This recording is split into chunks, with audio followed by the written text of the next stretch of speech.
Believers eastern church അധ്യക്ഷൻ K P. യോഹന്നാന്റെ സംസ്കാരം തിരുവല്ലയിലെ സഭാ ആസ്ഥാനത്ത് നടത്തും.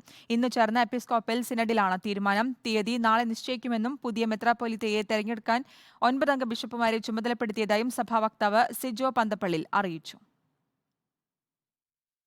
അഭിവന്ദ്യ മെത്രാപ്പൊലീത്ത തിരുമനസിന്റെ ഭൗതിക ശരീരം കബറടക്കുന്നത്, സംസ്കാര ശുശ്രൂഷകൾ നടക്കുന്നത് കേരളത്തിൽ സഭയുടെ ആസ്ഥാന മന്ദിരത്തിലായിരിക്കും. അതിന്റെ ഒരു ഡേറ്റ് നാളെ കൊണ്ട് ഫൈനലൈസ് ചെയ്യാൻ പറ്റുമെന്നാണ് ഇപ്പോൾ നമ്മൾ അമേരിക്കയുമായിട്ടും ഹൂസ്റ്റണിലെ കൗൺസിലേറ്റുമായിട്ട് ബന്ധപ്പെട്ടപ്പോഴും നമുക്ക് അറിയാൻ വേണ്ടി സാധിച്ചിട്ടുണ്ട്.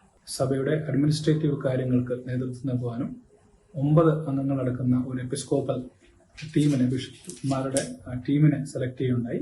ബിലീവേഴ്സ് ഈസ്റ്റേൺ ചർച്ചിന്റെ ചെന്നൈ അധിപതിരാസന അധിപനായിരിക്കുന്ന സാമുവൽ മോർ തിയോഫിലോസ് തിരുമേനിയായിരിക്കും. തിരുമേനിയുടെ നേതൃത്വത്തിലായിരിക്കും ചടങ്ങുകൾ നടക്കുകയും തിരുമേനിയായിരിക്കും മുഖ്യ കാർമ്മികനായിരിക്കുകയും പുതിയൊരു മെത്രാപ്പൊലീത്ത തിരഞ്ഞെടുക്കുന്ന വരെയുള്ള സഭയുടെ അഡ്മിനിസ്ട്രേറ്റീവ് കാര്യങ്ങൾക്ക് നേതൃത്വം നൽകുകയും ചെയ്യുന്നതും സാമുവൽ മോർ തിയോഫിലോസ് തിരുമേനിയായിരിക്കും. പ്രവീൺ പുരുഷോത്തമൻ നൽകും വിശദാംശങ്ങൾ. പ്രവീൺ, സംസ്കാരം തിരുവല്ലയിലെ സഭാസ്ഥാനത്ത് നടത്താൻ തീരുമാനമായി. തീയതിയാണ് ഇനി അറിയേണ്ടത്. നാളെ ആയിരിക്കും അറിയുന്നത്, അല്ലേ?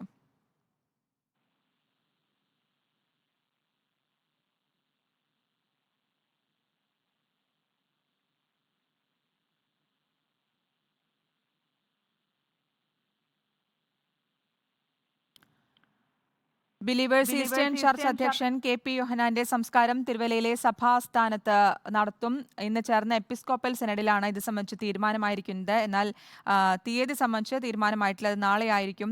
എപ്പോഴായിരിക്കും നടത്തുക എന്ന കാര്യത്തിൽ തീരുമാനം ഉണ്ടാവുക. പുതിയ മെത്രാപ്പൊലീത്തയെ തെരഞ്ഞെടുക്കാൻ 9 അംഗ ബിഷപ്പുമാരെ ചുമതലപ്പെടുത്തിയതായും സഭാ വക്താവ് സിജോ പന്തപ്പള്ളിയിൽ അറിയിക്കുകയും ചെയ്തു. യുഎസിലായിരുന്നു അദ്ദേഹത്തിന് അപകടം സംഭവിച്ച് പരിക്കേറ്റ് ചികിത്സയിലായിരുന്നു. ഇന്നലെയാണ് മരണം സംഭവിച്ചത്.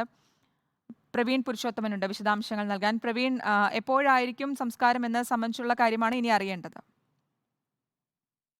ബിലീവേഴ്സ് ഈസ്റ്റേൺ ചർച്ച് അധ്യക്ഷൻ ഡോക്ടർ മാർ അത്തനേഷ്യസ് യോഹാൻ മെത്രാപ്പൊലീത്തയുടെ സംസ്കാര ചടങ്ങ് സഭാ ആസ്ഥാനമായ തിരുവല്ലയിലെ കുറ്റപ്പുഴയിൽ തന്നെ നടത്താനാണ് ഇപ്പോൾ തീരുമാനമായിട്ടുള്ളത്. അല്പസമയം മുമ്പ് എപ്പിസ്കോപ്പൽ സിനഡ് അവസാനിച്ചു. 8 മണിക്കാണ് ഈ യോഗം ആരംഭിച്ചത്. എപ്പിസ്കോപ്പൽ സിനഡിലായിരുന്നു ഈ നിർണായകമായിട്ടുള്ള തീരുമാനം എടുത്തത്. സീനിയർ ബിഷപ്പുമാരാണ് ഈ എപ്പിസ്കോപ്പൽ സിനഡിൽ പങ്കെടുത്തത്. ഈ ഒരു സിനഡിലാണ് ഇപ്പോൾ സംസ്കാര ചടങ്ങ് സഭാസ്ഥാനത്ത് തന്നെ നടത്തണം എന്ന ഒരു തീരുമാനം ഇപ്പോൾ വന്നിരിക്കുന്നത്.